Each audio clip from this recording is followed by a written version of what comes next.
Le champion Jean Desquet et son ami Steve Dodworth vont nous faire découvrir la pêche à l'anglaise au cours de plusieurs parties de pêche. Bien, nous voilà installés. Alors nous allons pêcher la Loire aujourd'hui. Ici on est au-dessus du barrage de Blois, ce qui fait qu'il n'y a pas l'air d'y avoir trop de courant.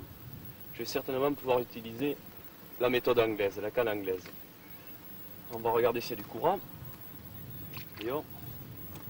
Alors, comme il n'y a pas trop de courant, je ne vais pas utiliser la bolognaise télescopique. Je vais plutôt utiliser une canne anglaise pour pêcher au voilier. Voilà, celle-là va convenir. C'est une canne qui a une action assez souple, qui permet de maîtriser des beaux poissons avec du fil fin.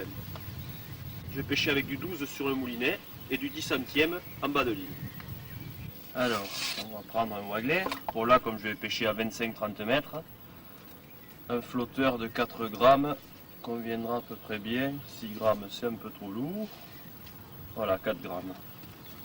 4 grammes, c'est bien. Alors, je marque le poids de mon flotteur sur le corps, carrément. Bon, là, je sais qu'il tient 4 grammes 20.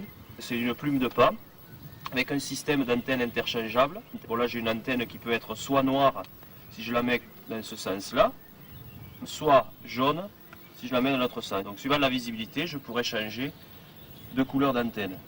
Bon, au fond du flotteur, il y a une petite tige en fer où s'enfilent des plombs percés, ce qui me permet de pouvoir d'avoir un flotteur plombé à la base, donc ce qui me permettra de la laisser très loin et de ne plus avoir de problème pour fixer mon flotteur avec des plombs. Donc je plombe mon flotteur comme je veux. Bon, ça c'est un plomb de 2,5 g et ça c'est un plomb d'1 g, ce qui fait 3,5 g. Je vais pêcher avec 0,70 g sur la ligne et 3,5 g au fond. Donc ça c'est ce qui va convenir à peu près pour pêcher sur ce parcours-là. Ensuite j'ai un petit système qui s'appelle le Batchy système pour fixer le flotteur sur le fil. Alors ça c'est très intéressant. Bon, il y a un émerillon pour empêcher que le flotteur vrille le fil. Et après il y a un petit système d'accrochage qui est très bien. Voilà, alors je vais fixer le flotteur avec le Batchy. Je pose le flotteur. Alors on fait une petite boucle. On la passe dans la gaine.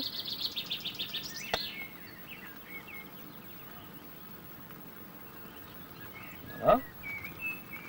Cette boucle-là qui ressort de la gaine, on la fait passer à la petite boucle en fer qu'il y a sur le Batchy. Voilà, et on vient passer derrière la tige en plastique. Il n'y a plus qu'à remettre la gaine sur le tout, et voilà, le tour est joué. Le flotteur est bien stable, il n'y a plus besoin de positionner les plombs sur le fil, parce qu'il y avait toujours des problèmes d'emmêlage, des problèmes, les plombs glissaient à force de lancer, ce qui faisait qu'on était obligé de les resserrer, et souvent ça casse le fil. Là, il n'y a plus de problème. On arrive à pêcher avec des fils plus fins, donc lancer plus loin, des flotteurs plus lourds. Ce qui permet en même temps de pouvoir pêcher plus léger pour la même distance. Donc ça c'est très important.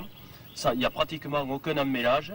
Et pour changer la position du flotteur, si on veut faire bouger, pêcher plus profond ou plus en surface, il suffit de sortir la gaine et de faire coulisser tout doucement, comme vous voyez. Ça coulisse très bien, sans vriller le fil. Voilà, alors maintenant on va équilibrer la ligne.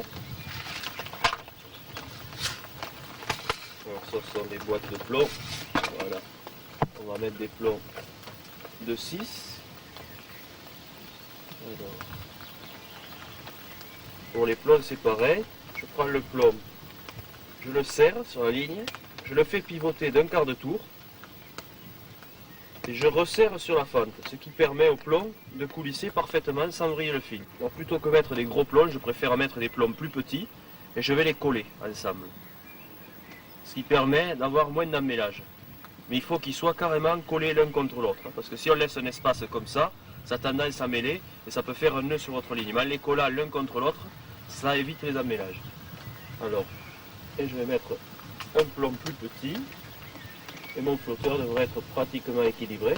Alors quand je pêche, qu'il y a un petit peu de courant ou que je pêche à l'asticot, j'utilise aussi pour rassembler le bas de ligne au corps de ligne, un petit émerillon qui empêche de vriller mon bas de ligne. Surtout quand je pêche à l'asticot, parce que quand on met 2 ou 3 asticots sur la meçon, ça a tendance à vriller.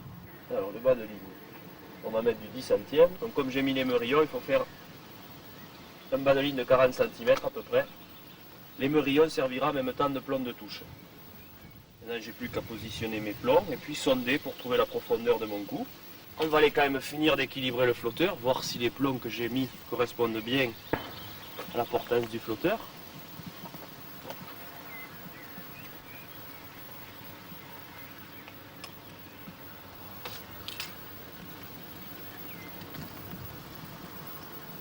Bon, ben c'est parfait, il n'y a pas besoin d'en rajouter.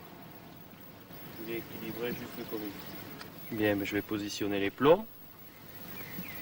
Voilà un groupe de plombs, le deuxième groupe, plus la plombée avec l'émerillon. Je vais sonder pour voir à peu près la profondeur. Il doit y avoir à peu près 2 mètres ici. Là, on va sonder ça.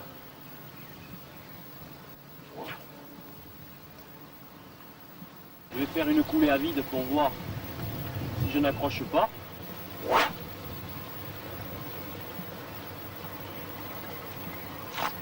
Bon, ça a l'air de passer à peu près correctement. Il y a quand même du courant, il y a plus de courant que je ne pensais. Il va falloir jeter davantage d'amorce que les asticots. Parce que...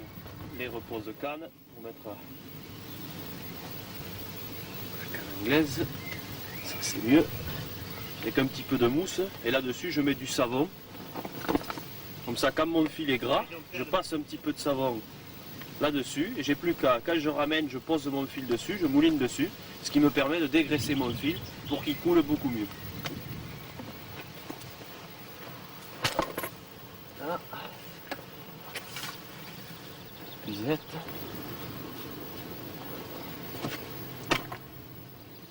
Bien, on va mouiller l'amorce.